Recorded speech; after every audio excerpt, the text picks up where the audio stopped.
Hello everyone, welcome to my YouTube channel Crack That Turning Problems into Solutions. This is me Priyasha Das, and today in this video we'll be discussing a technique called Stop OT technique to solve all the questions of odd one out without fail accurately and faster.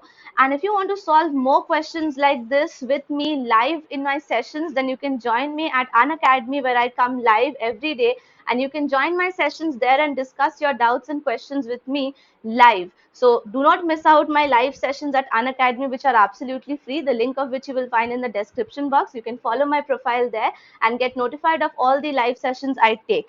And with this, I would also like to tell you about the Unacademy's Champions League, which is for all the CAT 2022 aspirants. If you are planning to give the CAT, then take a flavor of it by giving the actual CAT level mock, which is going to take place on 24th of April live at 12:30 p.m., which will be completely in the paper pattern of CAT with 66 questions to be answered in 120 minutes. This will be also giving you a detailed test report and an all India rank, so that you get to know which sections you are doing good at without a proper preparation and which sections you need to practice more upon. And with this, you would get also stand a chance to win up to 100% scholarship and free amazing prizes like MacBook Air, iPhone XR, and the Apple AirPods.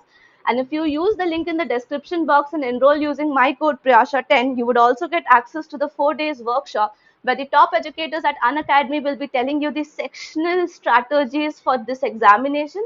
And there will be a session talk with a topper who would share his tips and strategies to ace the examination. All of this is provided to you by Unacademy absolutely free. So take up this golden opportunity and do enroll yourself for this free test and the free workshops. Now, let's get our video started.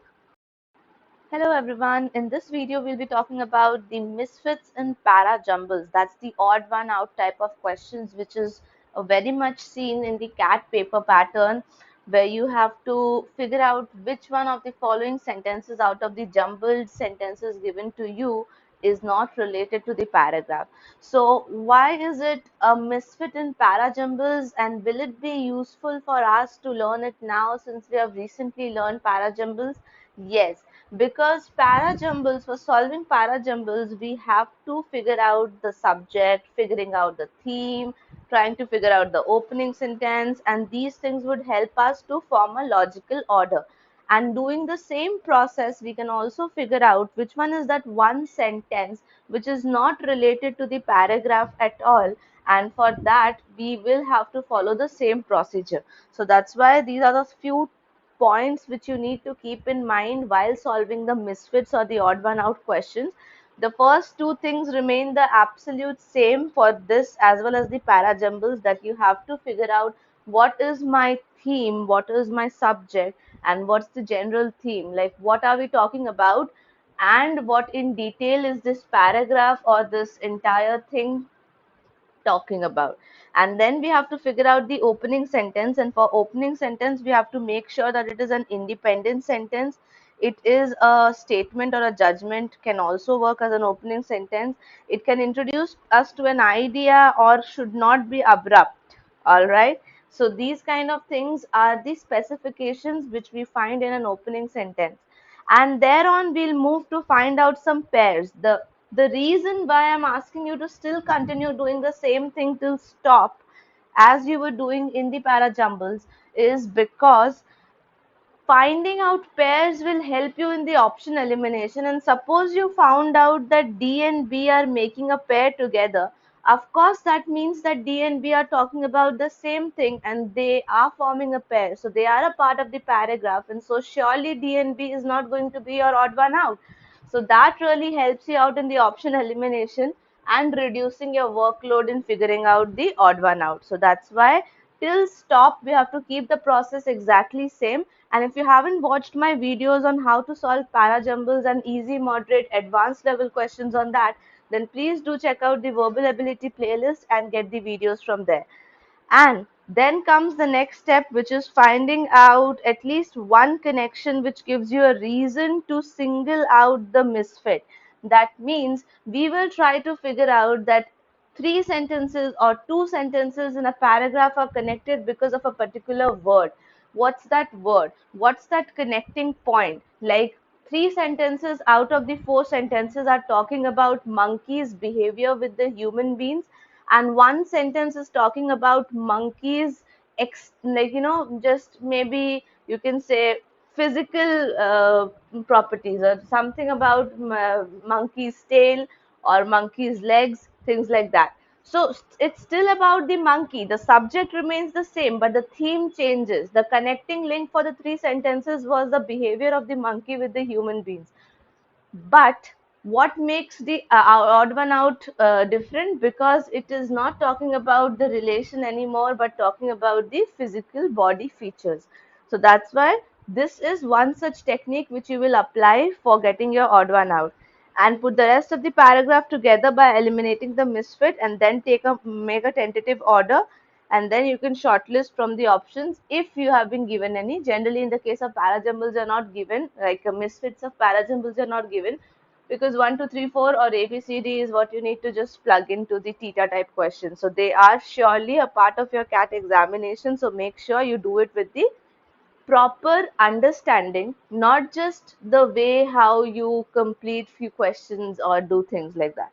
So proper understanding को थोड़ा और proper करने के लिए we'll try to identify some clues for doing what, for identifying the pairs. जैसे कि मैंने पहले ही कहा कि if you are able to understand that D and A are making a pair, that not just helps you in forming a tentative order of the parajumbles, but also helps you to identify that surely D and A will not be the odd one out, because they are linked and a part of a paragraph, so they are not the answer. So the remaining two sentences is what you need to check. So here are some continuity guys which you can check over here, like pre and post are connected to each other. Same goes to noun to pronoun. The connection or the logical continuity is the first sentence will introduce you to the noun, and the thereon sentences will be introducing you to the pronoun. First, we will be getting a question, only then we will be having an answer. A general idea supported by a specific example, former, later, cause supported by an effect, and the full form will be introduced first, and thereon you will be seeing its abbreviation. This kind of logical continuity helps you to understand that D follows A or A follows D. This kind of decision will be helping you not just in the para jumbles, but it will also help you in the misfits as well. Similarly, if you go by the time wise, sequence wise things, then of course the things mentioned in about 1947 would come first, and then we will talk about 1972. That is, we'll move date wise. We'll first talk about the past, then we'll go to the future, things like that. Similarly, there are more connectors. Okay, connectors are the connecting statements which can connect either in a supporting manner or in a contradicting manner. Supporting manner connector words are likewise similarly in the same way also, and contradicting ones are but, despite, however, in spite of, on the other hand, etc., etc. So we know that these are the words which will help us to understand the connection between the two pairs. And then for figuring out the opening sentence or the closing sentence, you can refer to these keywords like beginning, first of all, foremost, initially. Okay, these things are helping you in the understanding the beginning, and for the closing, as a result, hence, finally, secondly, thus. These will help you to understand that this is might be one of the closing sentences. So that was about understanding the opening closing sentences, connecting words, pairs, etc. Now we will see, we'll apply the stop OT method to figure out the answer for this question. So let's read the first passage, or the first line of this passage. People these days have a compulsive obsession to capture even the simplest moments and record everything which they may actually never look at again. All right. So there is talking. It's a positive or a negative sentence, guys. Try to figure out this way. Is it a positive sentence or a negative sentence? Of course, it's a negative sentence which is talking about people's obsession. Second sentence says social media has promoted growth of compulsive behavior in the society, like updating status messages every now and then and expecting likes and comments. Again, if I think about it, is it a good thing to do?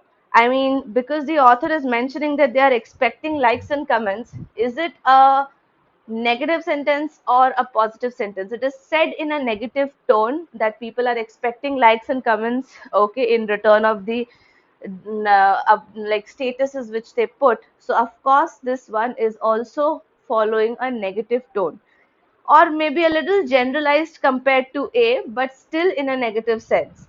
Then come to C. With the rise of the smartphone, the use of digital photography has exploded like never before, which has changed the way we live like never before. Is it a positive aspect or a negative aspect? Of course, it's a positive aspect, which is talking about the introduction of smartphones leading to digital photography and a better life. So that makes option D. We'll move to option D. The selfie phenomena is the latest fad leading to one's obsession with oneself. Again, the word obsession leads to a negative tone, where we understand that this sentence D is also said in a negative tone, and it's talking about people's obsession with the with oneself. Option A talks about people's obsession with the phone, or you can say people obsessions with capturing moments. And B1 is a little generalized statement which is still in the negative tone but talking about this compulsive behavior. So that leads me to understand that which one is the odd one out very, very easily. Even if I don't arrange the other words in a compulsive manner, I still do understand that option C is a positive sentence in middle of all the negative sentences out there. So that makes option C as the odd one out or the misfit. See, remember that we are still talking about the smartphones here, but the theme changes. The theme changes in the sense that we are talking about social media and the obsession of clicking pictures, and suddenly in the middle we are talking about a positive sense of smartphones. So that is not related to the passage. So that was all about this video, guys. If you like this video, then please like this video, share it with more and more friends, and if you're new to this channel, then please subscribe to the channel and hit the bell icon so that you get notified about every new video. I'll be upcoming with more such videos in which I will be practicing the misfits a little more, some easy questions, some moderate, and some advanced questions on the way. So till then, please take care of yourself and thank you so much for watching.